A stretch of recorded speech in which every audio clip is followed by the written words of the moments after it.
Hello and welcome back to Ace Attorney, Spirit of Justice, Case 5.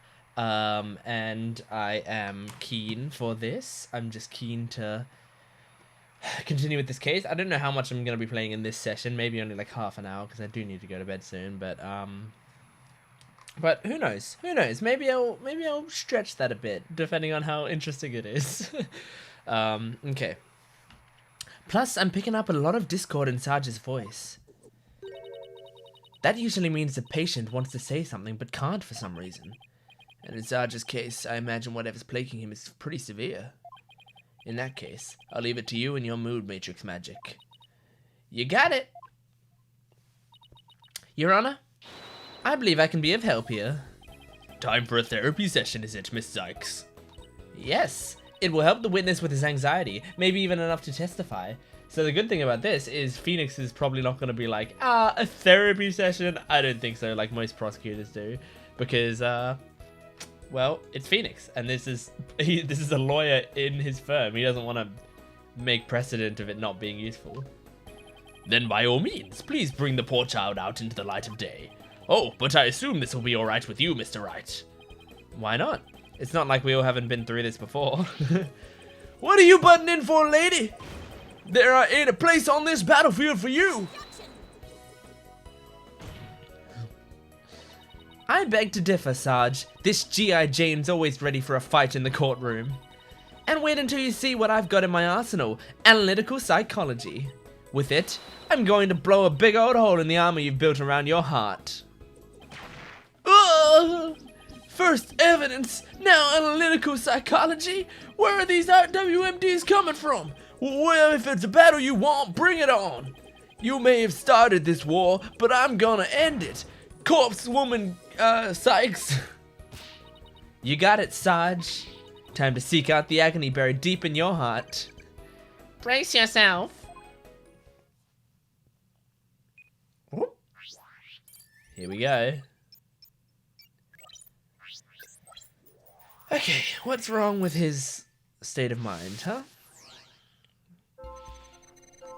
I stayed in my room with my drone that evening. So you're sad about that? I heard Dads and Papa arguing with each other. Dad's got kicked out, but I saw him still hanging around outside. Wow, you were extra sad about that. I was in my room, so I didn't know Papa was dead until the next day. Okay, you seem like extremely sad about this, right? Did I get that wrong? Huh. This emotion isn't that out of place, given the statement. Apollo, are you just looking at his emotions as they relate to only a single statement? It's really important to look for emotional fluctuations between different statements too. Alright, thanks for the reminder, Athena.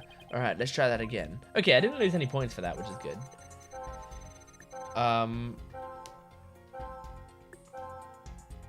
Well, is it just that, like, he wasn't as sad with this? No?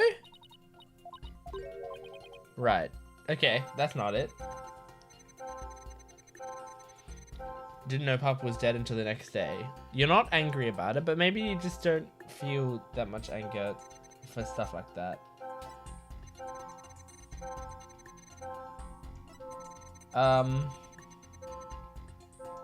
So, okay, the little bit of sadness might just be like, literally, he's just a sad guy, right? Then you got shocked at hearing them arguing. And you got incredibly shocked at him being outside. I don't know if that is it. Okay. That's strange. You reacted with shock when you discovered your father's body. Yet you weren't nearly as shocked then as when you saw Mr. Arbor. Okay, that's basically what I was getting at, but I was doing it with the sadness bit. Normally, you'd expect the death of one's father to be more impactful. Enemy fire! Direct hit! That is strange. I wonder what it could mean. Well, we know he wasn't as affected by his father's death as he should have been. And I think I know why. Oh? Sarge, you weren't as shocked at seeing your father's body as seeing Mr. Arbor because you'd already seen his body? That's what I'm thinking. Sarge! Wait. Sarge, maybe the truth is you left your room that night, and that's when you saw it. Your father's body. I I saw no such thing! Really? You didn't see his body? Alright then. What did you see? Nice. Alright, we're getting down there. Look, Apollo, we've lost some noise. So, just as I suspected, he really did see something. Sarge, please, tell us what you saw. Oh, but...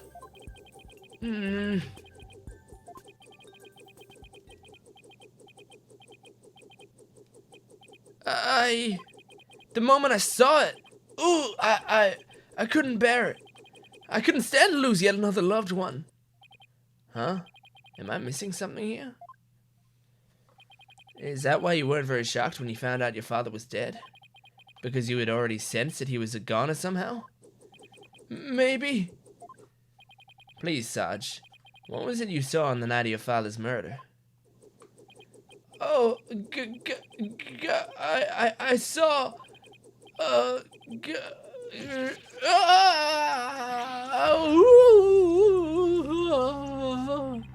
what's happening? I don't like where this is going. Yeah, no more, please. Wow. Help!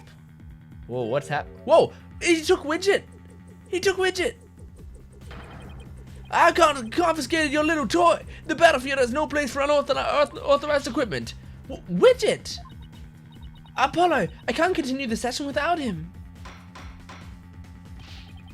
Calm yourself this instant, witness. I hereby order you to submit to your therapy session. What in blazes? Look at me, I'm judge, jury, and executioner now. I hereby convene a military tribunal. Oh my gosh.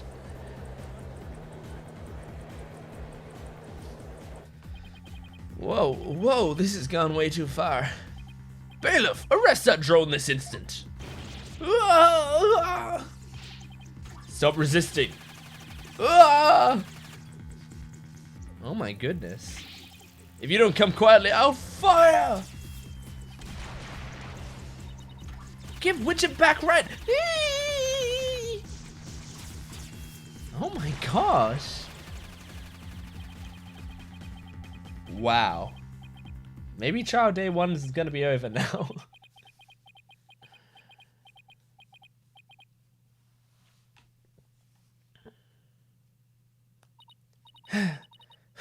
Oh, you got your Widget back. Oh, finally got him back. Nice work. This witness is truly a handful. 2, 3, 4. Miss Sykes, what's the witness's current psychological state? Let's see. He's emotionally all over the map. So his out of control emotions are in control of him, huh? Does that mean we can calm him down if we can figure out the root cause? Yes, so let's see what we can find. Sarge, can you hear me? Oh, is that you, corpsewoman Sykes? I'm here.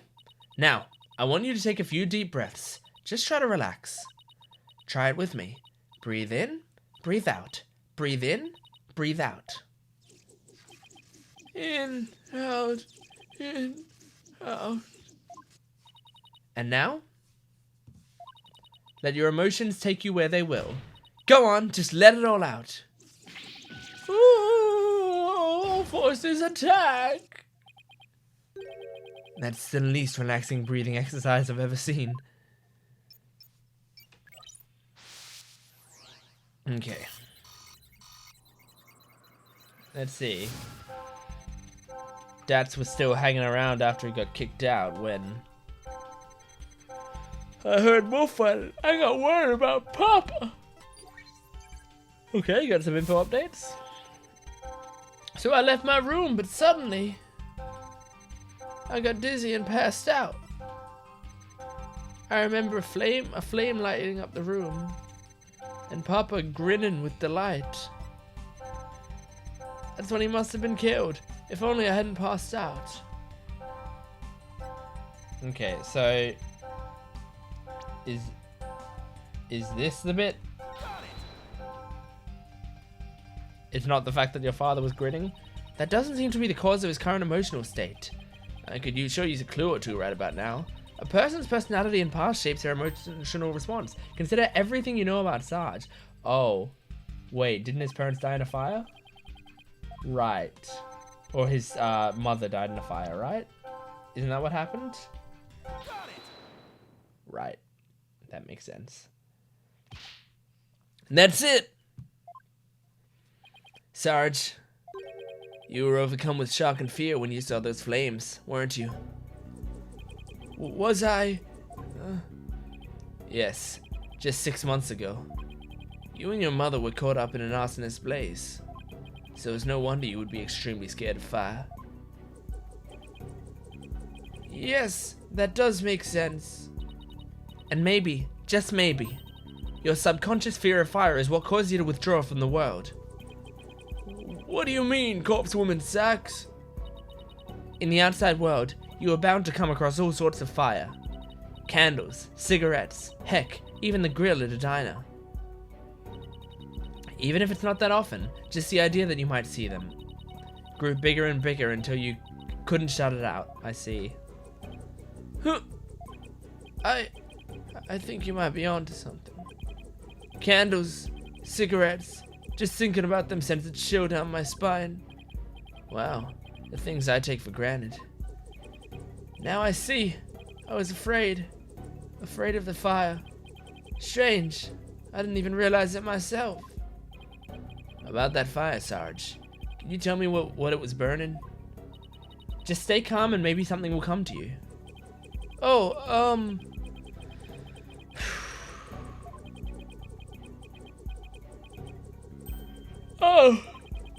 Oh, I was trying to remember. It was that relic. That relic Papa was studying. It was on fire? It was on fire. What? Why? The orb was on fire? Okay. Why would it be on fire? And he was happy about it? That's what he said. He said he was smiling. He was like looking at it and smiling. The orb was on fire. Is that what's supposed to happen? Is that what the orb does? It sets things alight. It's a lighter. It's still kind of fuzzy. But yes, the orb was burning right in front of Papa. And there, in the flames, was Mama. Yes, now I remember. I saw Mama amid the dancing flames. Oh my gosh. It comes from Kurain, right? So, it was channeling her spirit, right? That's probably what it was. And the way it does that is with fire. Or it does it like at the moment of her death or whatever. So it was fire because she died in fire. And that's why he was happy, because it was like he was getting to see his wife again or whatever. Wait, what?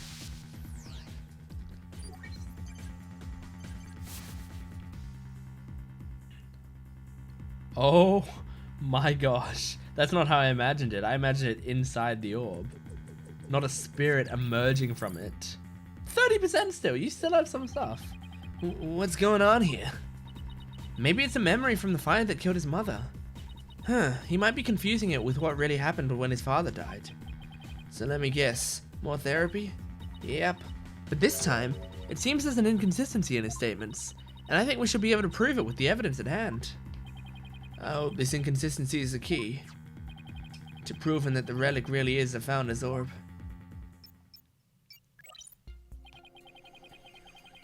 Okay. Debs is still hanging around after he got kicked out when I heard more fighting and got worried about Papa. So I left my room, but suddenly I got to see past out. I was going with delight. The relic was on fire and I saw Mama's face inside. That's when Papa must have been killed. If only I hadn't passed out. Okay. Let's see. Well, look. one, where's the orb? And two, why would he not be on fire? Like, that's what I'm thinking. I've just saved it. Nope. There's an inconsistency in Sarge's testimony. Is that so? Would you be as kind as to point it out to the court? Well, if you're gonna put me on the spot like that, I admit my confidence is waning. I could say the same about my confidence in you, Mr. Justice. I wish you wouldn't, Your Honor. Say, Apollo, Sarge is saying that his father was burning the orb when he was killed, but doesn't that seem funny to you? Considering that the doctor was up to what the doctor was up to that night, it doesn't add up. Well, now that you mention it, alright, I better look through the evidence one more time. What the doctor was up to. So the doctor...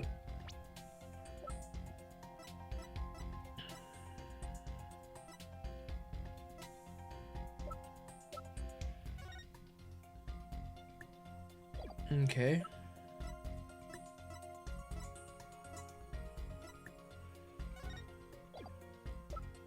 Is it to do with the rain jacket? Objection! Nope. I thought that would lead to like what he was up to that night. But no, it didn't. Well, I only have one more chance in this life, so I'm just gonna present something that like it feels like it makes sense, right?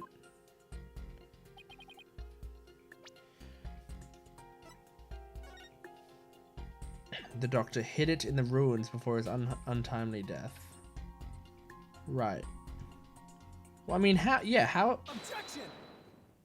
Yeah, okay.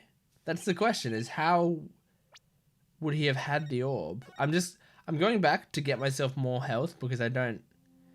Honestly, these games probably don't need health. I mean, it adds the tension, right? But it also, like, everyone does what I'm doing. So, it's probably not worth it. It's probably worth just making it, you know. I mean, it doesn't matter. Just have it, you know. Have it not matter if you get it wrong. Don't blame yourself, Sarge. After all, even if you hadn't passed out, the outcome would have been the same. What do you mean? I'm talking about the time of death. Your father wasn't killed right after you left your room. What? Explain yourself at once, Private Justice! You said you saw your father burning the orb, right? But that night, he went out to hide it in a cave. Yeah, it doesn't make sense. So, what you saw, Sarge, was something that happened before your father left to hide the orb. Oh! So you see, you didn't pass out right before he was killed. You passed out right before he left for the cave to hide the orb in the ruins within. So, even if I hadn't passed out... That's right. The outcome would have been exactly the same. That's because your father, Dr. Buff, was killed after he returned from the ruins. And therefore, Sarge, there's no need for you to blame yourself.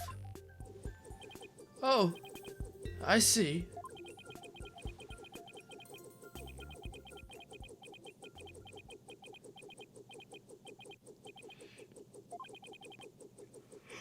Oh, Private Justice, can you really say I bear no blame in this? Why do you ask? Because the truth is, if I hadn't engaged in my siege defense, Papa would still be alive. Sarge, Papa wished nothing more than for me to lead a happy, healthy life. That's why he quit his job and moved us out, away from the big city. But even then, I didn't have the courage to set foot into the outside world. And in the end, I failed to make Papa's wish come true.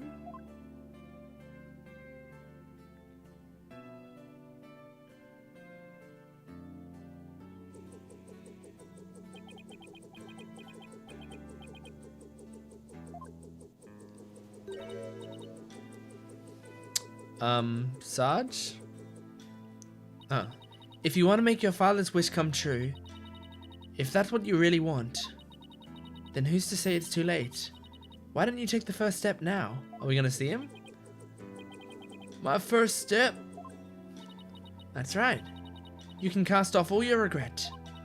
You can stop standing still and start moving forward. You have the power within you. I know from experience. I know what it's like to feel like you do. But only you can decide to take that first step.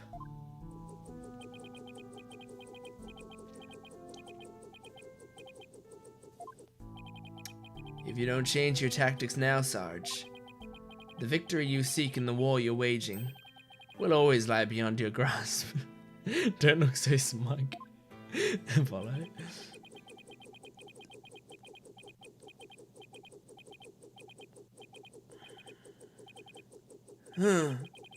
I think I understand now. I've made up my mind. As of this moment, I will suspend my siege defense indefinitely. We're gonna see him and he's gonna be like a 5-year-old kid, and I'm not gonna be able to. Oh my gosh. Kid in a wheelchair. Kid?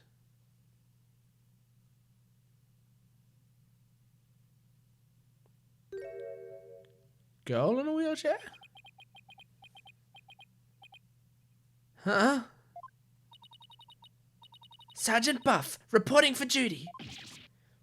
What? I thought you were a guy. You're definitely not the gruff drill sergeant I envisioned. Well, my mama was in the Russian army. I was just shocked, but it certainly explained a few things when I found out too. May I introduce you to Miss Army Buff, age 12. No way. Careful, soldier! Don't forget I could blow you away at a moment's notice. She's just too cute. So, have you always been in a wheelchair, Sarge? Negative. Only since I was injured. In the fire. Your voice sounds awfully different from before.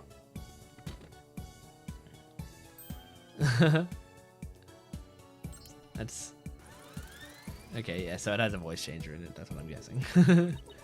My drone features a voice modulation device. It's just one of my army's many technological marvels. Well, you fooled me. I thought some 20-something military fanatic was at the controls. If it's all the same to you, troops, I'd like to continue my testimony. I've just remembered something, and it's as crisp and clear as a trumpet at roll call. What did you remember? It wasn't my mother who appeared in the burning orb. It was some lady Papa had shown me a picture of long time ago. He said it was... Ooh! The Holy Mother, the founder of Kudaianism. She appeared right there, right in the burning orb. What did you say?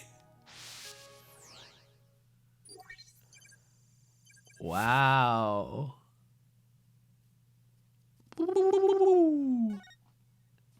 Ooh, baby.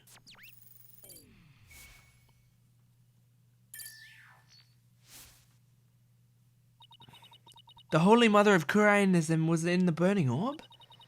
What does that even mean? I have a bad feeling about this. Could it be... Could this explain what Sarge means by the Holy Mother appearing in the burning orb? Let me just save this real quick. Let me just save this.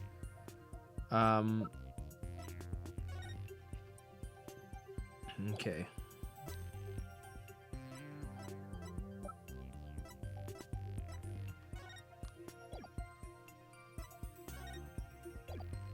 Okay.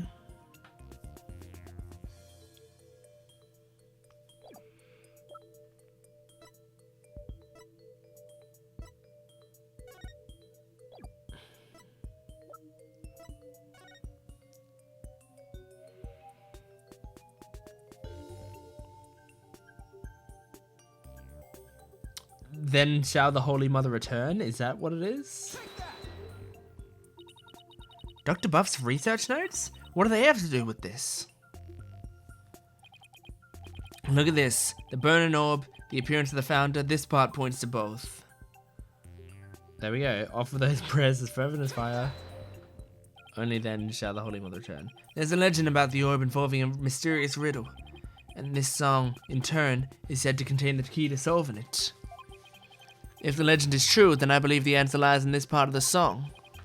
Offer thy prayer as fervent as fire, only then shall the Holy Mother return. Well, anyone see where I'm going with this?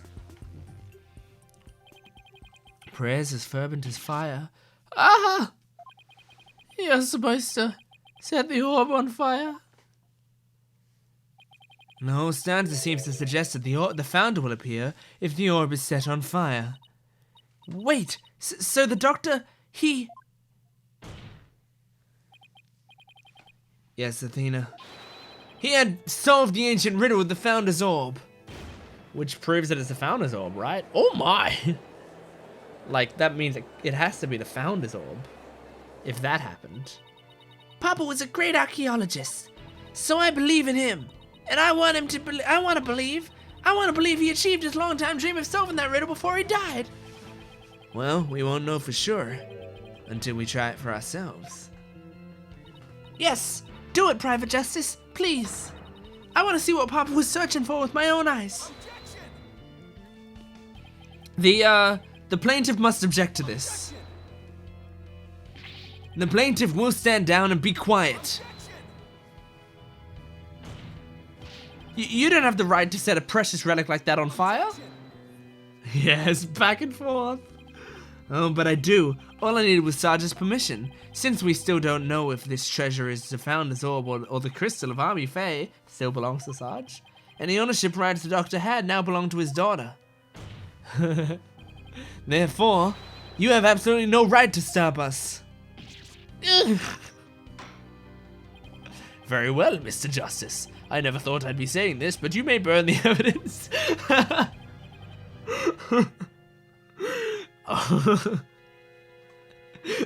So funny. Alright, here we go. Oh my gosh. That's such a good joke.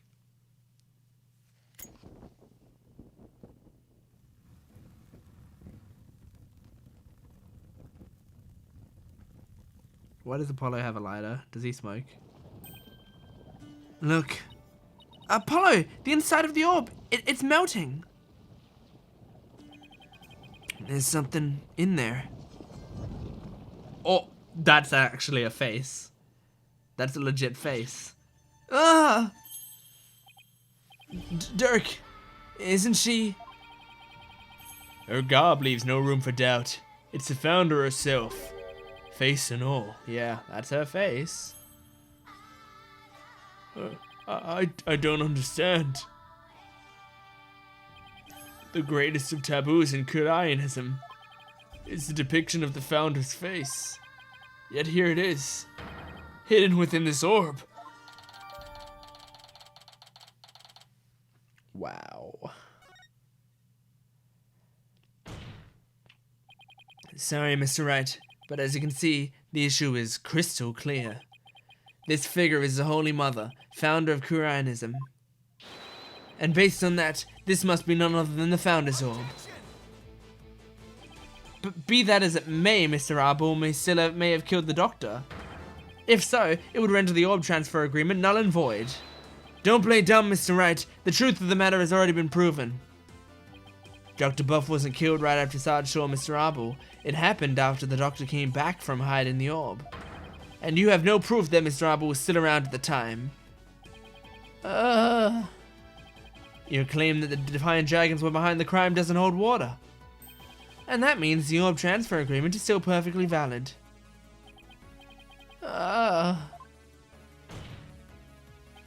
Admit it, Mr. Wright. I just burned your whole case to the ground. No!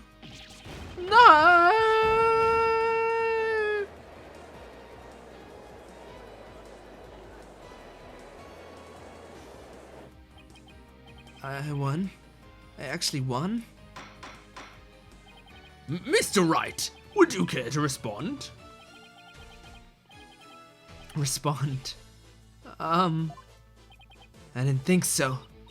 Wait, did we just win? Did we actually just beat the Turnabout Terror? You're amazing, Apollo. Don't just stand there, right? Do something. Well, I don't think there's anything sticking out of this hole. Mr. Addison Wimperson, I think it's time for your concession speech. I have proven beyond a shadow of a doubt that this is the Founder's Orb.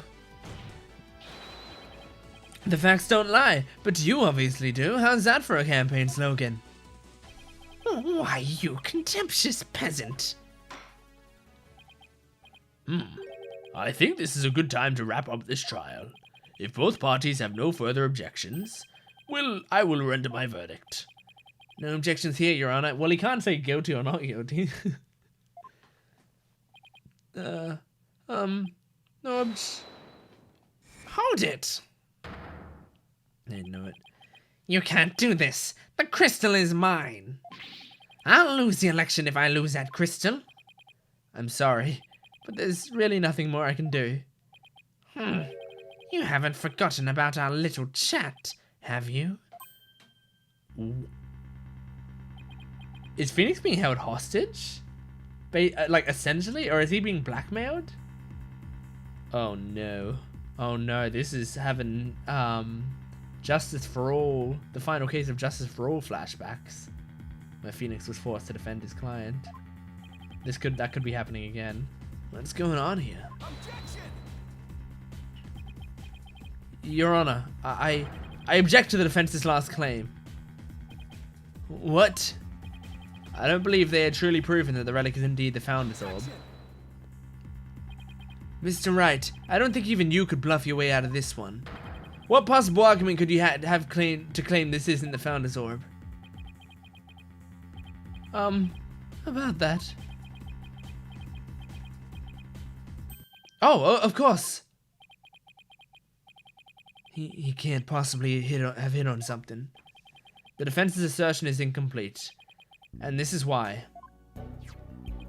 The defense is basing their claim that this relic is the Founder's Orb on a legend, and that legend claims the Founder will return when the riddle is solved at last. Right, and that's what happened. The Founder was revealed for all to see. But Mr. Justice, what about the rest of the legend? Huh? According to the legend, once the Founder returned, she would bestow spiritual power onto the person who solved the riddle. You're kidding, right? Well, Mr. Justice, do you feel great spiritual power coursing through your veins? No. But receiving spiritual powers and stuff, it's all just mystic mumbo jumbo, right? Maybe so, but you're the one basing your claim on said legend. And what we saw here does not fully fulfill it, does it? No, but... Consequently, you cannot rightfully claim that this is the Founder's Orb.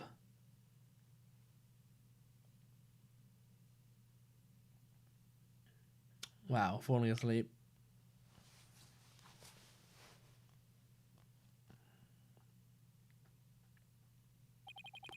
What's gotten into him?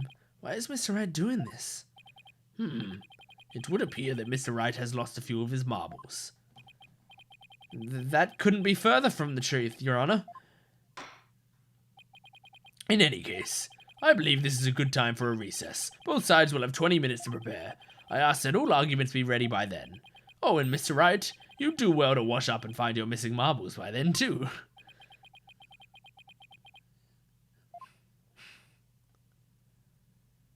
Alright, we're going into a recess. Okay, I'll probably save it here on this recess. Because, yeah, I think there's probably quite a bit to go, considering this is a final trial. I mean, and we also haven't solved the murder, and I don't think the game's gonna leave a murder unsolved. It's just not. So either this case is gonna end, but then we're gonna do another case for the murder trial, or, I mean, who knows? Let's find out next time. Goodbye. We are back with more Spirit of Justice. And man, we're getting into it. I feel like we're probably like not even like we're probably a third of the way through this, maybe. Like, because it feels like they were implying that they were wrapping up, but clearly they're not wrapping up. There's more. There's a lot more to come. I mean, we have to solve the murder. We're going to have to, regardless of, even though the case isn't about the murder, they're not going to leave a murder unsolved. I would be shocked. So, here we go. Going into defendant lobby. Mr. Wright is sure acting funny. That's right. We found out that, well, it seemed to imply that Phoenix was not doing it over his own free will. I mean, he's famous for going out on a limb, but that last assertion was just plain crazy. It's either a bluff or a Hail Mary. Either way, it doesn't make much sense. Maybe there's something we're missing here. Tracy, you're here. Although, he seemed perfectly normal when we spoke earlier. Apollo, I have a bad feeling about this. I'm gonna go check up on him. Please tell me we get Trucy for the next part of the trial. That'd be fun. What's going on with you, Mr. Wright? Hey! Oh, right, no, it'd be the girl. Hey, Private Justice! Yeah. Oh, Sarge. I forgot to mention something. On the night of Papa's murder, a strange thing happened.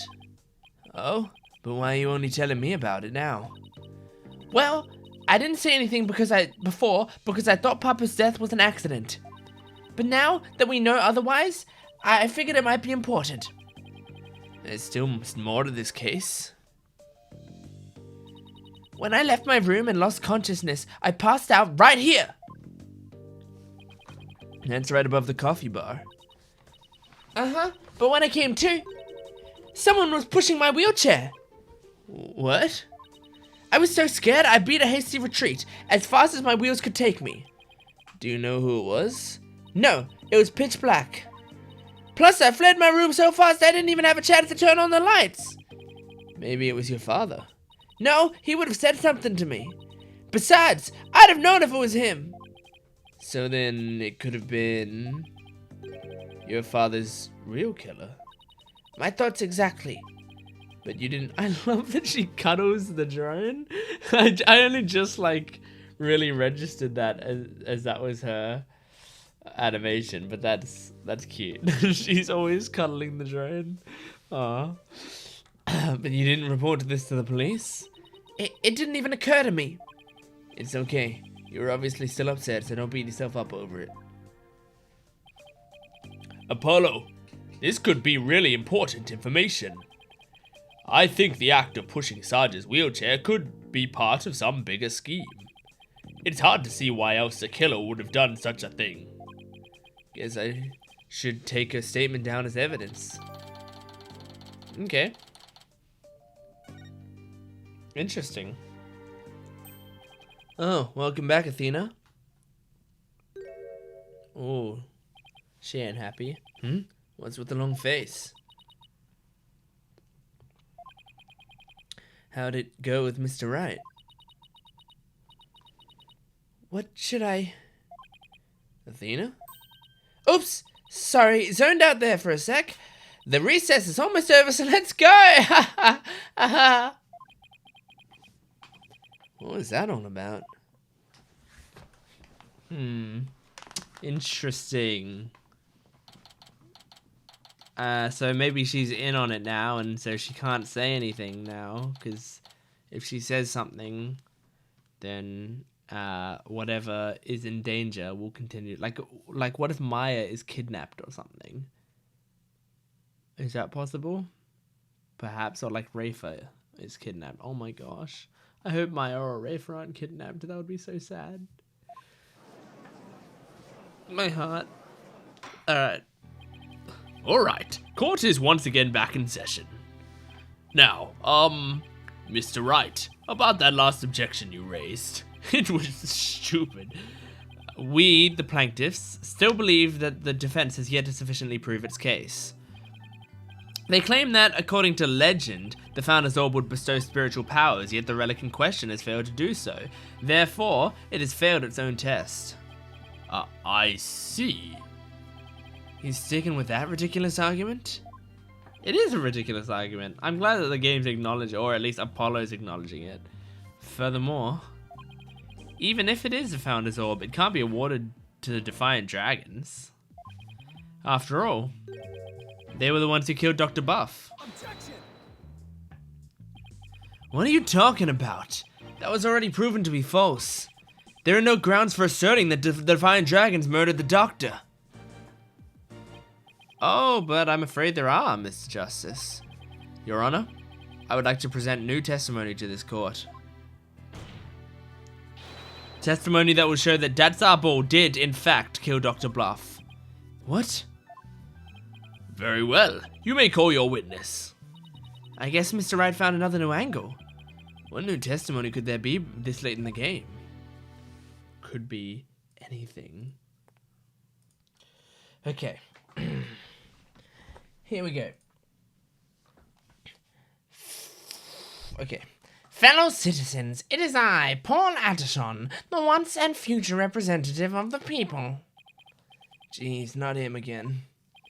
My client divulged new information to me during the recess. He remembered something he saw, you see. Something crucial to this case. How very convenient. Yeah, the plaintiff going up for last second testimony doesn't sound like very good evidence at all. In fact, it sounds like garbage evidence. Sounds like some of the worst evidence you could have. The person who's about to lose standing up and going, I just remembered. Yeah, here's something that makes me win the case. It was around 11 at night, and I was out on a mobile meet and greet around the village. That's when I saw Dr. Buff being murdered from outside his study window. Mr. Arbel snuck up from behind and struck him on the head. His weapon of choice, a suitcase. A big, strong man like him could easily swing a heavy suitcase into someone's head. You saw the murder as it happened? And you're just telling us now because... I saved the best for last. It's a tactic known to all the political greats. The murder weapon was a complete mystery. But my client's eyewitness account has finally brought it to light. According to the autopsy report, Dr. Buff was struck in the head by the corner of some object. I suppose that very well could be the corner of a suitcase. But eyewitness testimony isn't the same as hard evidence. Oh, I wouldn't worry about that if I were you. What's that supposed to mean? We have physical evidence too. A luminol test revealed. Uh oh. Yeah, that'd do it. The doctor's blood on Mr. Arbel's suitcase. Really? But how does that prove Mr. Arbel used it as a weapon? You should know the answer to that, Mr. Justice. Since you know as well as I do that the suitcase is covered in his fingerprints. Ah! I forgot we dusted it right in front of Emma.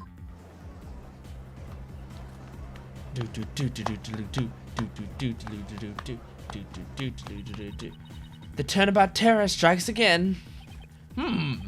This is quite a convincing testimony and evidence.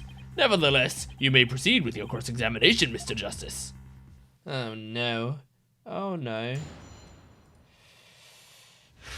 Paul Addison. It was around 11 at night, and I was out on a mobile meet and greet around the village. That's when I saw Dr. Buff being murdered from outside his study window. Mr. Arbel snuck up from behind and struck him in the head. His weapon of choice, a suitcase. A big strong man like him could easily swing a big heavy suitcase into someone's head. Okay, is there... He was struck in the back of the head with an unidentified object. Okay, that makes sense. That fits with the evidence. Yeah, I guess it fits with that evidence.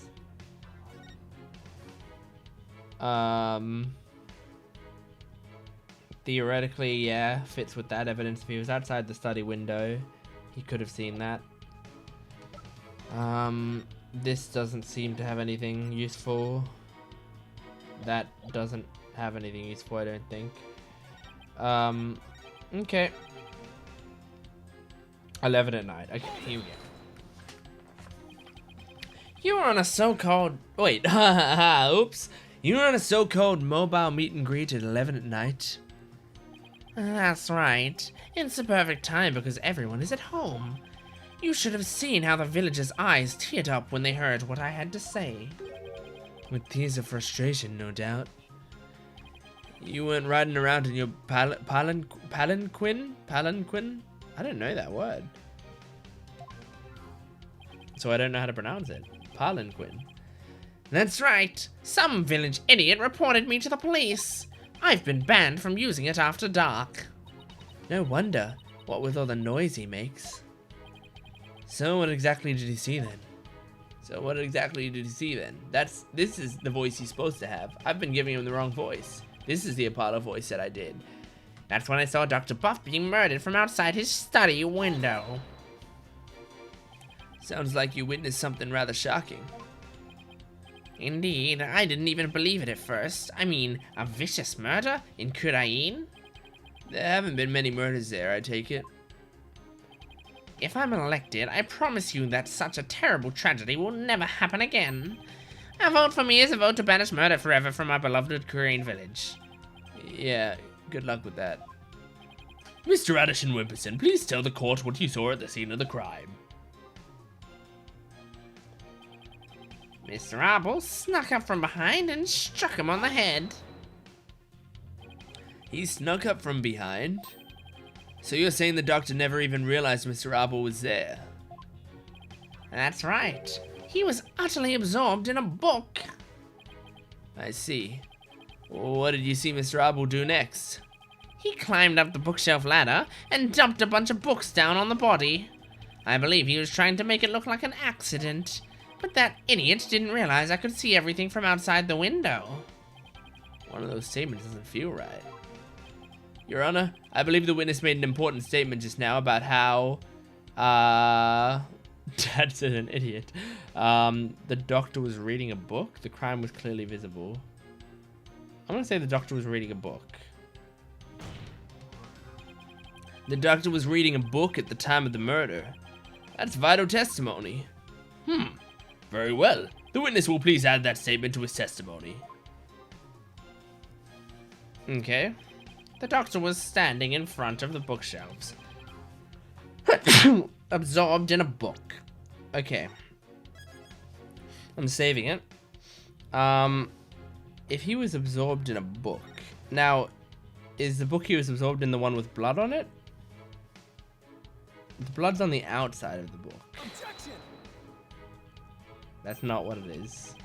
Please take a look at this piece of evidence. I'm looking, but what am I supposed to see? Oh, as your boss and mentor, here's a bit of advice. Never present evidence before you have a good grasp of the situation at hand. Right, sorry. And as the presiding judge, here's a penalty. Ouch, double team for just doing what Mr. Wright always does anyway. Man, I mean, those are the best piece of dialogue in the game whenever you get things wrong. They're always funny. I don't know if that's relevant, actually. I'll press it anyway. You watched a murderer commit his crime and did nothing to stop it. That doesn't sound like a good way to score points with the voting public. I'm a politician, not a superhero. Oh, goodness, sorry. I'm under no obligation to risk life and limb. He sure is quick to deny his obligations when there's nothing in it for him. I'm getting tired of listening to his endless campaigning and flimsy rationalizations. About your testimony, Mr. Addison Wimperson. You said Mr. Arbel struck the doctor from behind while he was absorbed in a book. Yes, that's exactly what happened. His weapon of choice? A suitcase, right. So let's just double check. If he were absorbed in a book... Objection! Objection! He didn't have his reading glasses on. The doctor was standing in front of the bookshelf, absorbed in a book, you say. I'm sorry, but it seems your testimony is completely unreliable. That's quite a bold statement. Well, let's hear you back it up. I challenge you to prove that I am anything but 100% reliable. It would be my pleasure.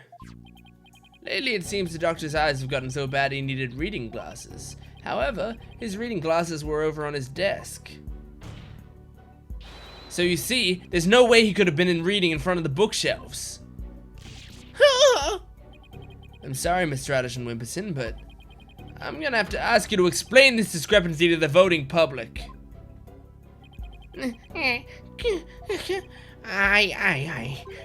You what? I'll explain it, you lowly cur. I simply made a mistake, you see. The doctor was actually sitting at his desk when Mr. Arbo hit him over the head.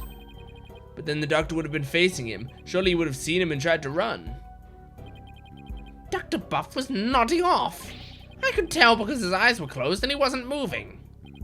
Sounds more like what you would do. Then how do you explain the fact that he was struck in the back of the head? Isn't that something that should be impossible from the front of the desk? Oh, about that. He bowed his head when he nodded off. That's when he was clobbered. So that's what you saw. Well, Mr. Justice, that sounds like a perfectly reasonable explanation to me. Do you have a problem with the proposal that the doctor was struck while nodding off? A big problem. That he just came up with it clearly on the fly. There is a problem. A very big problem. The witness's statement doesn't hold up against the slightest bit of scrutiny. Is that so? Then will you please show the court what evidence you have to justify this? Gladly, Your Honor. This shows the problem with the witness's claim that he saw the doctor nodding off. That he can't sleep. I'm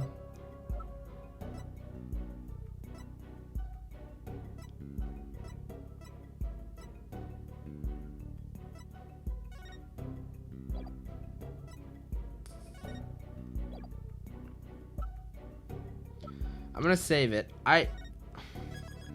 In my mind, it's still the glasses. Like, the glasses weren't on the body.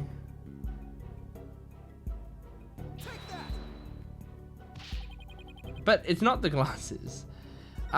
Like, this whole thing doesn't make sense because the glasses were neatly put onto a little mannequin thing on the desk. Like, he wasn't using them clearly. So even if he was reading at his desk, he would still need to be wearing the glasses.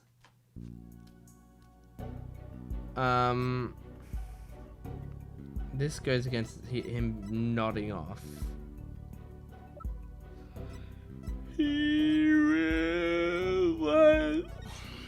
Oh, because he just had coffee. Oh, that's kind of a weak one if that's it. Okay, that's not it. That's not it. I was gonna say that's a weak one. See, the witness is passed out from the overwhelming power of my evidence. No, Mr. Justice, your lackadaisical attempt to refute him put my client to sleep, that's all. I feel a yawn coming on myself. I was giving you this penalty. Wake me up. Wake me up inside. Surely there are better ways to stay awake, Your Honor. Apollo, think about the relative positions of the witness and doctor again. The witness and... Oh, you wouldn't be able to see it. Of course. It's blocked off by the bookshelf. You wouldn't be able to see it. I'm dumb. The game had to basically give me the answer. But, I mean, I probably would have figured it out just by going through the evidence one more time. A diagram of the study? Mr. Addison Wimperson allegedly viewed the murder from, here. And what's wrong with that? Oh. And the doctor was allegedly nodding off here. But from his vantage point, the bookcase would have blocked the witness's line of sight. Why, yes, I believe you're right. But,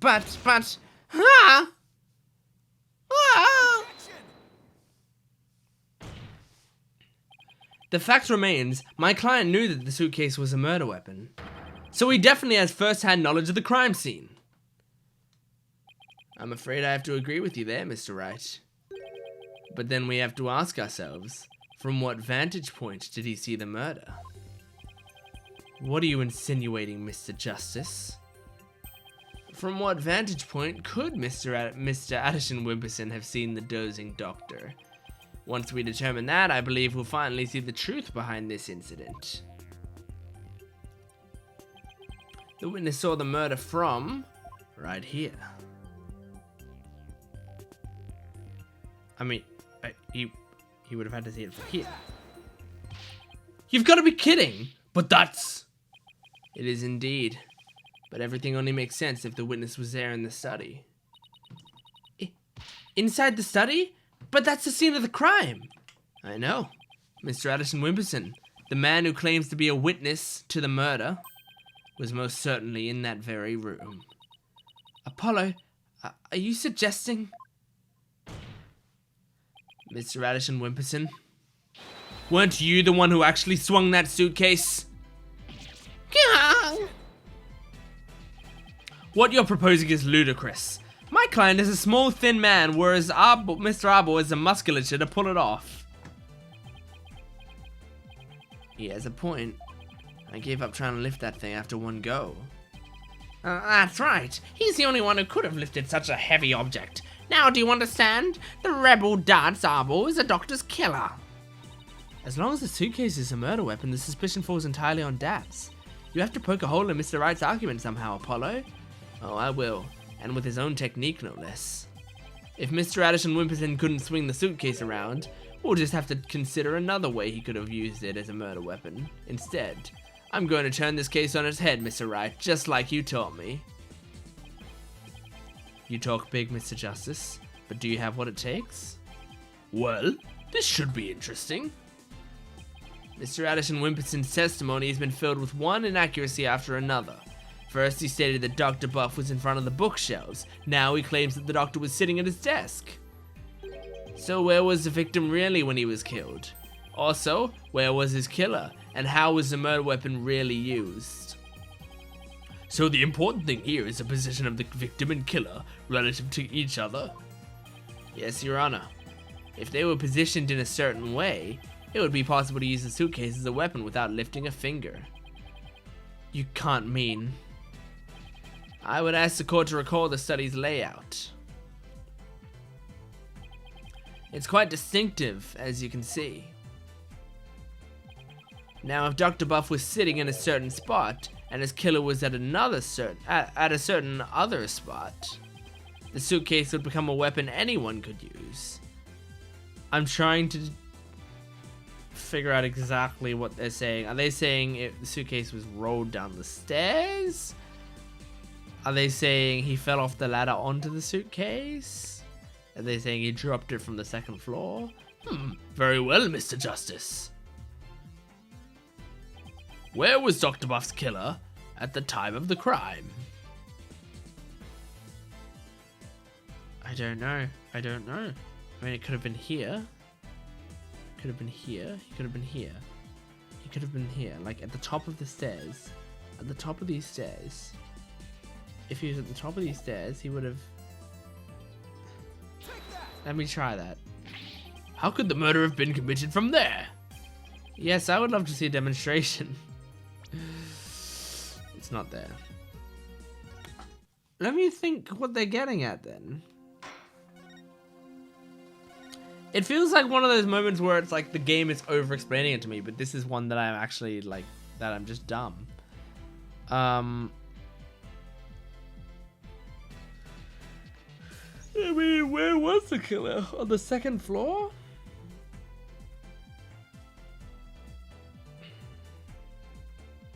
Oh, could have pushed him off the second floor, maybe. There? Oh, that's... This should wrap things up nice and pretty for you, Mr. Wright. Was that what it is? Just pushed him off the second floor? I would like the court to recall the study's layout. But this time, instead of thinking it in 2 dimensions, let's think in 3. Only then can we clearly see the killer's method at work. Oh no, you just push the suitcase off the top. The killer didn't have to swing the suitcase. To swing the suitcase. If he used gravity to his advantage, that is. That's right. It was the plaintiff, one Paul Addison Wimperson, who used the suitcase. He pushed it from the second floor. And sent it hurtling down onto Dr. Buff, who was sitting at the coffee bar. Oh my gosh. There's something about that right there that's like, especially knowing that there's basically like bricks in there from the way they're describing it. Ugh. Oh, my head. The psychology book had been at the coffee bar, no doubt. The doctor must have set it down there after he'd finished reading it or the like. But his blood got on it, which is why the killer thought to hide it in that mountain of books. That's quite an entertaining theory you have there, Mr. Justice. But there's no evidence that the murder took place at the coffee bar. I'm not so sure about that, Mr. Wright. I'd say that evidence of the murder occurring at the coffee bar. I think it exists, but... exists. The evidence does exist, and I'm going to show you. You are? This right here is proof that the murder took place right at the coffee bar. The coffee stain. Is that what it is? This brown stain was determined to be coffee. What's more, it was still a bit damp when we saw it yesterday morning. Ah! One look at this book speaks volumes, I'm afraid, Mr. Wright.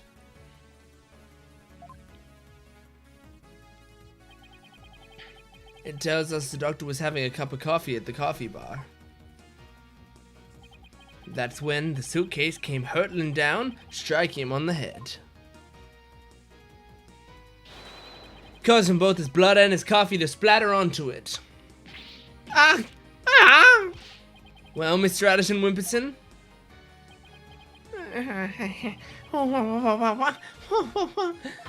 What motive could I possibly have to kill Dr. Buff?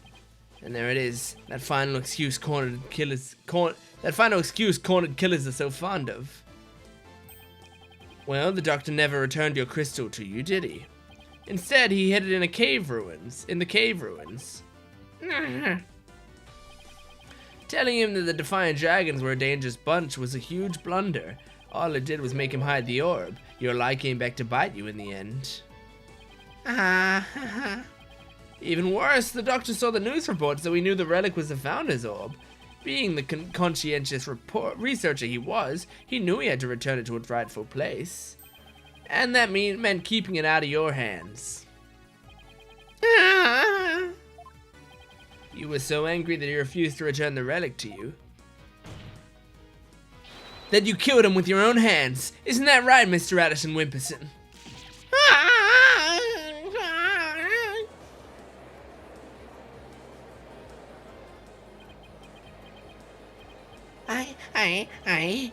That is.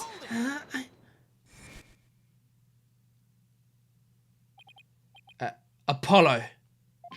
Don't. Please don't accuse my client of murder. Huh?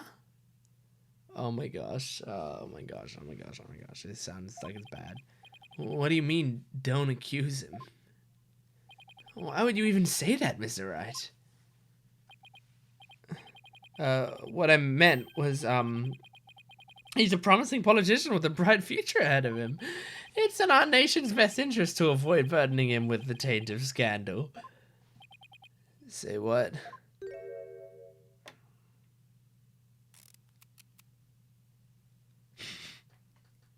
He's got some cool animations. Right, you'd better do something to change the current courtroom climate, or I'll be charged with murder. And you know what will happen to her if that happens? Maya? Is it Maya? Or it could be Pearl. Oh my gosh. Oh, could it be Pearl? There's so many bad options here. Maya's not here, but we know Pearl's here. Maya might not be here. We're assuming Maya's not here. But we know Pearl was in the village. And they introduced her. Oh my gosh, no. Ah! What's he talking about? Well, I can ponder that later. For now, Mr. Wright, you can't possibly believe that... Mr. Wright, you can't possibly believe that Mr. Apple's the killer. Are you really gonna send an innocent man to prison? I thought you were better than that. Well, Mr. Wright, answer me!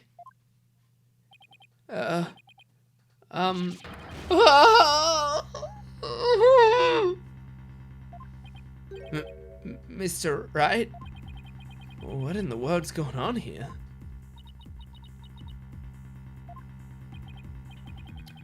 If you won't say anything, then... Mr. Addison Wimperson, the defense hereby accuses you of... Apollo! Wait! Not you too, Athena. It's just... I wasn't sure whether I should say anything, but... During that last recess, when I went to check on Mr. Wright, I overheard something I shouldn't have. I trust Maya is unharmed. It is Maya. It is Maya. Okay, alright. It's not Pearl. Maya's at least, like, more of an adult, so... She's, like, been through this before, which is a really sad thing, a horrible thing to say, but she's been kidnapped before. I can't really say, but just remember, if I'm arrested or fail to obtain the treasure, there will be consequences. Consequences of the worst kind, if you catch my drift. Relax. All you have to do is ensure I get my hands on that relic. I must deliver it to my benefactor at all costs. What do they want that relic for, anyway? It's something to do with an old legend. My patron seeks a great power said to be granted to whoever solves its secret. Wow. Well, Apollo didn't get it. Or did he? Imagine if Apollo could channel spirits. Imagine if Apollo could channel spirits now. Maya. Isn't Maya Faye? Yes, the boss's legendary former assistant. Miss Faye's being held hostage. So it seems. Why didn't you tell me as soon as you heard this? Sorry, it's just, Mr. Wright spotted me before I could slip away, and made me promise not to tell you. He said it would make things more difficult if you found out. As if things weren't hard enough already. So that's why Mr. Wright was acting so strange. Do we have to get a continuance on the case and see if we can... I had no idea. This must have been excruciating for him. Think, Justice. There's gotta be something you can do. Mr. Justice, about that last statement of yours. I believe you were in the middle of accusing the plaintiff of murdering Dr. Buff.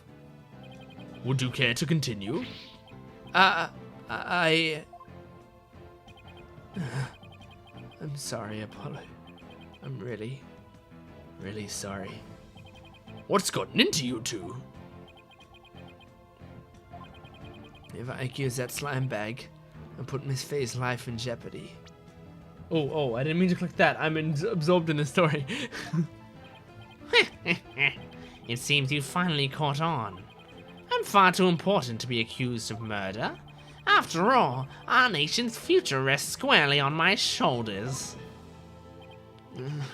Either I give up, or...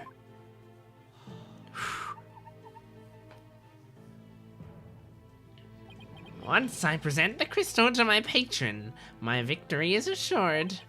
Then one day I'll become president, and then king. I'll have every politician at my command, and I'll retract your accusation. I can't kowtow to him, but the defense would like to retract the previous accusation. What was that? What was that? Dirk? Dirk has an objection soundbite? Oh my gosh. Okay. Apollo. Dirk. I don't know what's going on here, but a lawyer should never look the way you do right now, with defeat and resignation written all over your face. Is a lawyer should not look the way that you do right now? That's been in a previous game, surely, hasn't it? Like, that sounds like a line that Mia would have said. But I don't know. Maybe it's just because it's like a kind of a generic anime line. It could have been, you know, in anything. A hero should never look the way you do right now, like in MHA or something. Who knows? Huh. A dragon never yields. Yeah. Yeah, Dirk. Even when wounded, a dragon bites down hard and never lets go till its dying breath.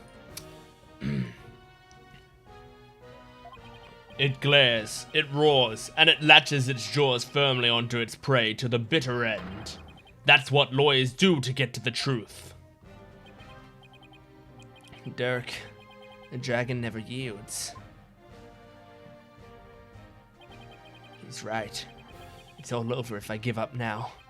If Mr. Wright's hands are tied, it's up to me to do what must be done. He's saved my neck so many times.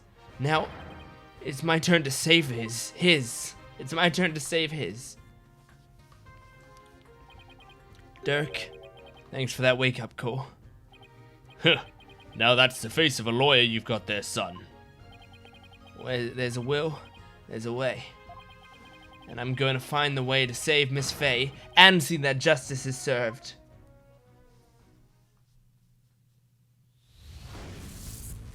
Wow, we're doing the Mind Palace thing with this? That scumbag is holding Miss Faye hostage to ensure he gets the orb for his patron. And it seems said patron believes in the orb's legend. Thing is, the founder did appear when the orb was exposed to fire, just as the legend says. If the legend is true, then we've already solved the riddle, right? No. We can't have. We've not solved the riddle yet. The legend says the founder will bestow great spiritual power when she returns, but if that's true, it means we haven't solved the whole riddle yet. But how can that be? Are we missing something? Wait, maybe. Maybe that part about the founder returning should be taken literally. But how would it be possible for a dead person to return to the living world? Channeling? But we don't know the true name. We know the face now. Oh my gosh, we know the face. Oh, I know. There is a way for the dead to return. Spirit channeling. Of course, you'd have to know what the founder looks like first. But the orb has revealed her face to us. So what if it's a sign we should channel her? Yeah. But we don't know her name, do we? Given the facts, in order to solve the riddle and receive the founder's power, I'd need a spirit medium. To practice channeling. A medium is needed to obtain the power. The ability... Pearl? Pearl? Is that why we have Pearl? The ability of a medium to channel spirits is the final key to unlocking the orb's secret. That means Mr. Addison Wimperson's patron needs one too. And once that slimy politician realizes that, he won't be able to lay a finger on Miss Faye. Ooh, that's true. Everything's gonna be okay, Mr. Wright. Because Mr. Paul Addison Wimperson can't afford to harm a hair on Miss Faye's head. Huh? Mr. Addison Wimperson, it seems you've chosen the wrong person to take hostage. What do you mean? Your patron seeks to solve the orb's riddle, and thereby receive great spiritual power. However, only Maya Faye can truly give them what they really want. She can? What do you mean, only Maya Faye? Think about what the return of the founder really means. We should have considered it more literally. After all, the orb was made in the kingdom of Kurain, the birthplace of spirit mediums. Ah, I think I see now. You need to know what the deceased looked like in order to channel them. But in Kurainism, depicting the face of the founder is taboo. However, her true face was hidden in the orb. So maybe the orb is telling us to try channeling the founder. Exactly. Through a spirit medium, the founder can quite literally return. And if the legend is true, the founder just might bestow spiritual power on someone when she does. It's like when Pearls imbued my Magatama with spiritual power. If a human could be imbued with such power, in a similar manner. It is said the founder possesses immense spiritual power. Such a great feat would not be necessarily be beyond her. Wait a second, then the legend is true? Do you understand now, Mr. Addison Wimperson? You're holding hostage the final key to unlocking the orb's secret. And if anything were to happen to her, the riddle would remain unsolved forever. Ah! Ooh, interesting. Interesting. There's always Pearl Faye. I could simply ask her to help. If she wants money, I have plenty to offer. She's not the kind of person to be tempted by material gain. And she certainly wouldn't help you if anything were to happen to her cousin.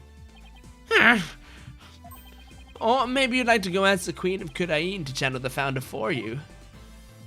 He could, but he'd probably get executed for requesting such a thing. It's over. Now confess. You killed Dr. Buff, didn't you? It wasn't supposed to end this way. Mr. Addison Wimperson, are you admitting to committing the crime? Also, I've ignored the hostage talk this entire time. You're my lawyer, right? Do something. It's true that I'm your lawyer, and as such, it's my job to defend you. However, defending my client isn't the only duty a lawyer has. There's something else that's equally as important. And that is finding the truth. What? Mr. Addison Wimperson, you've sought to twist the truth in the dirtiest of ways. I was complicit in your hostage taking, but in a way, I was being held hostage too. Even so, there's still hope for me to make things right. And I owe it to you, Apollo. Mr. Wright. I can't allow a murderer to walk away scot-free. Therefore, Mr. Addison Wimperson, I must resign as your attorney. No. Ah! Does this mean I'm under arrest? No!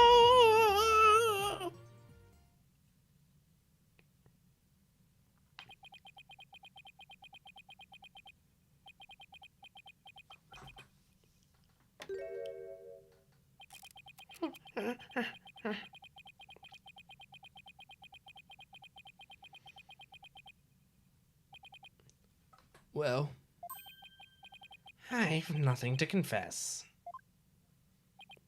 what? I said I've nothing to confess. I don't and I won't, especially not to a plebeian like you. This guy doesn't know when to give up. Besides, there's no truth to these allegations. I mean, look at the suitcase. You won't find a single print of mine on it. All that means is you wiped them off, taking care only to leave Mr. Arbos.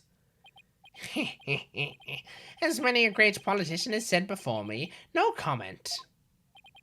In that case, try switching things up, Apollo. Look at the situation from a different angle. Is there really nothing that points to the suitcase being dropped from above? Evidence that points to the suitcase being dropped from the second floor. Huh. If the killer pushed the suitcase from the second floor hallway over the coffee bar, he had to move the wheelchair out of the way. That would place him right around here. Maybe, just maybe. Thought of something, Apollo? I believe this piece of evidence to be connected to the dropping of the suitcase. Our newest one. That appears to be a statement, but how's it related to this case? On the night of the murder, Your Honor, Miss Army Buff physically left her room. That's when she saw the doctor burning the orb and subsequently passed out, right above the coffee bar.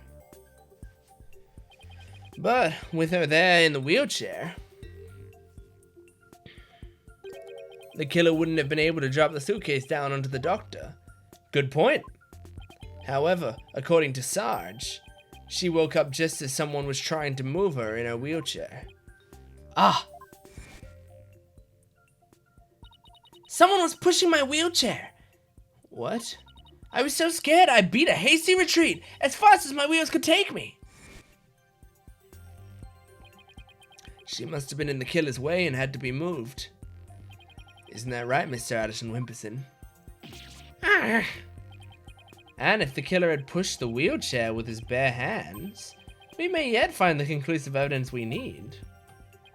Exactly. Fortunately for us, that evidence slipped right through the killer's fingers. If only he'd been able to hold on to it for just a little tighter. Oh yeah, because she wheeled away. Right, I get it. Okay, I was like, why wouldn't he just wipe it off there? Yeah, no. But now, he's neither able to discard nor alter it. Honestly, that piece of evidence wasn't even supposed to be here in the courtroom today. And yet, it looks like sometimes things do get better. What? This wasn't supposed to happen. No? Well, too bad, because that evidence that sped away from you that night has come back to haunt you, right here at this very trial. Your Honor, the defense's final piece of evidence is this person. I mean, yeah, we know. We know. That's... On the night of the murder, Sarge passed out, only to come to and find that someone was pushing her wheelchair. That's when she fled back into her room. She didn't physically see a single soul after that.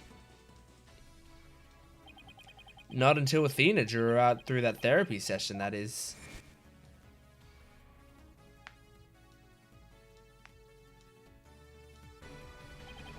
While the killer was able to wipe the prints on the suitcase, the same can't be said for the prints that got away. My fellow Crainans. Well, Mr. Paul Addison Wimperson, try to explain your way out of this one. The podium's all yours. Oh my gosh, are we finishing this case? Paul Addison, savior of Crain. I am not a crook. My political career can't end like this. I'm destined for great things. Something's wrong. This isn't real. It's a dream, no, a nightmare. Oh. Huh? What? Wait, really? Huh? Ah! Whoa, no way! Bonsai! Bonsai! Wait, what? No, please. Wait, don't go. No, please. What? Grandpa! Ah!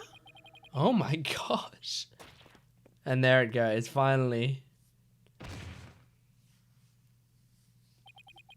That was pretty satisfying. Mr. Addison Wimperson, are you alright? Bailiff, get him to the first aid station on the double. Oh my gosh, did we finish this? Is this the end of episode 5? Well, this was yet another unexpected turn of events. In light of everything that's been revealed, it seems the relic is indeed the Founder's Orb. And it seems Mr. Paul Addison Wimperson can be considered a suspect of Dr. Buff's murder. Apollo, I want to thank you for everything. Thanks to you, I didn't have to keep bending the truth. I don't know what I would have done without you. Don't mention it. You were amazing today, Apollo! Well, I couldn't have done it without Dirk.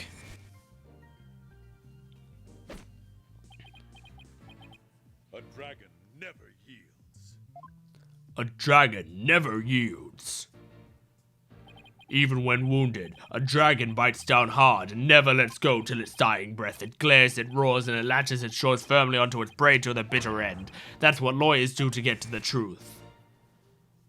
A dragon never yields. Every lawyer should take that to heart. And it seems both sides have no further objections. Would Dirkside Marty please take the stand? Is there a 6th episode in this game? The court awards the orb to the Defiant Dragons per the stated transfer agreement. Oh, right, yeah, because there's no not guilty. Oh, it's so weird.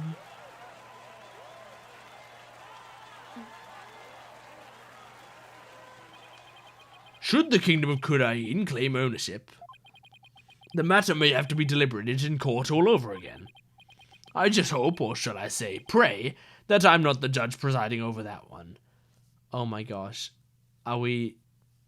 That would be interesting if we had to do this case again in Kudain. Or like a similar case. Indeed, a trial like that might spark an international incident. Still, there are bigger and more momentous things astir in the air. The revolution. Dirk's really serious about this. This court is adjourned. Oh my gosh. I don't know what's going to happen. Is this the end of the game? Or is there a lot more? Or is there just a little epilogue? Like, who knows? Nice work, son. We've finally broken through the last obstacle on the road to revolution. Revolution? It just doesn't seem real. Yes, well, to think you actually defeated the Fighting Phoenix. All I can say is that's my boy. Ha ha ha ha ha ha. Well, Mr. Wright did have his hands tied. Who knows if I'd have won if he'd been able to fight me head on. I see, it's more like you saved Mr. Wright. Saved him? Yeah, remember what he said? He didn't have to bend the truth anymore, and it was all thanks to you. I don't know about that. Still, I guess it is kind of nice to be appreciated. Mr. Dirk, now that the Holy Mother's face has been revealed, are you gonna have a spirit medium try channeling her? I, for one, would love to see the return of the legendary founder. Yeah, just think about it. Being able to speak to someone right out of history books. Unfortunately, it's not that easy. You don't know her name? What? Why? A face isn't enough. You also need the true name of the one you're attempting to channel. Oh, right. Pearl mentioned something like that. And the founder's true name is only known to the priestess who's crowned queen. In short, the only living person who knows it is the current queen of Kudain, Garan. Oh, so without her help, we won't be seeing the founder anytime soon? That's no fun. Why is it updating? There's more. There's more. How can there be more? So, Dirk, what will you do now? First, I'll start by tracing the route by which the orb came into Dr. Buff's hands.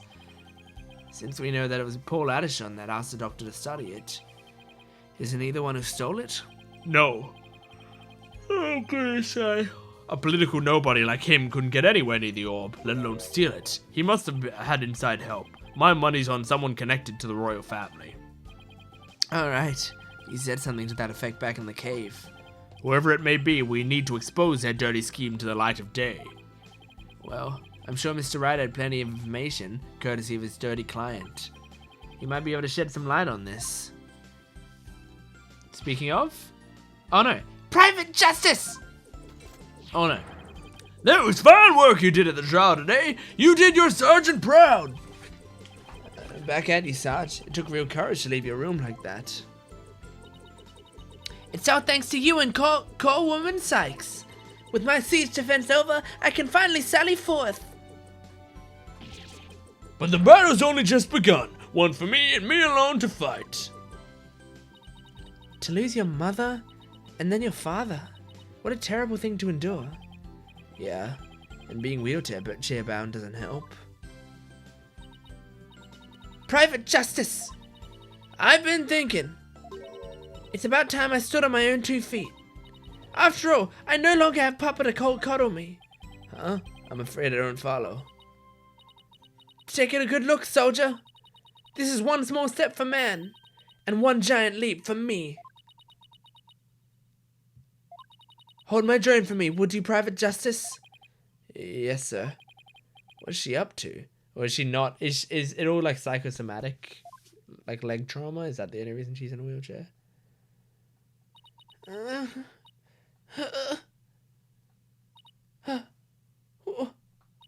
Whoa. No. She's standing? What's this? Sarge, you mean your legs? The doctor told me I was ready to walk again months ago. But if I admitted I could walk, I knew I'd have to leave the house. So I faked it. Makes sense, but I kept pretending I couldn't walk. But I know Papa's watching over me now, and I'd hate to disappoint him. So, from this day forth, I'm gonna march forward on my own 2 feet. What a brave kid, trying to move forward like this. But it must be so hard this soon after her father's death. Don't you ever stop. You just keep on walking, comrade. Stay brave, because there will be days when you'll want to stop. But I have faith you'll find a way to muster the strength to push through them. Yeah, you can do it. Hey, Daddy's back!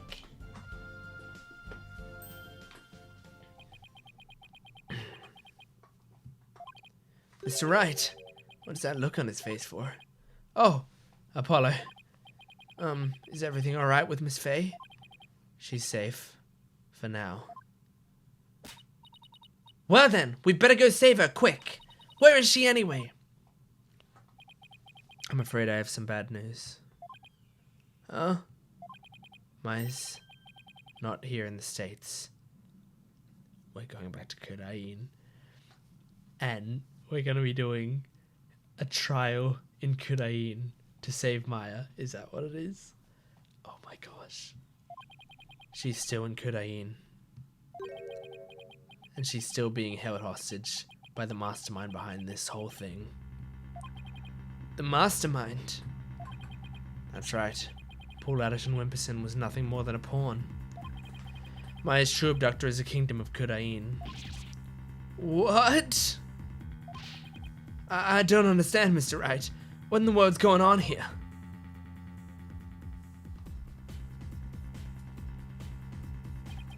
But as shocking as that news was, it was only the beginning. The beginning of something big. Big enough to shake Kudain to its very core.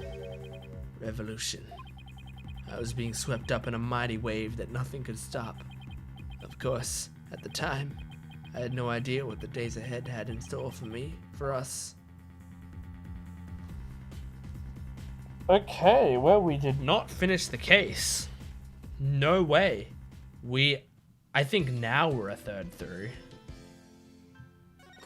Well, I'm saving that, and we are going to end it there. Is it just gonna... Okay, they're good. There's no cutscene. So, yeah. We will end it there. Oh my gosh.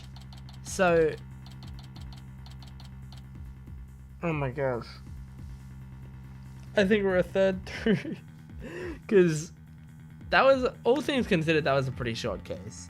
The thing is, there's a part of me that wants this game to be done, not because I'm not loving it, but because I really want to play the new Ace Attorney games that just came out. And that's the whole reason I'm playing Spirit of Justice right now, is to catch up.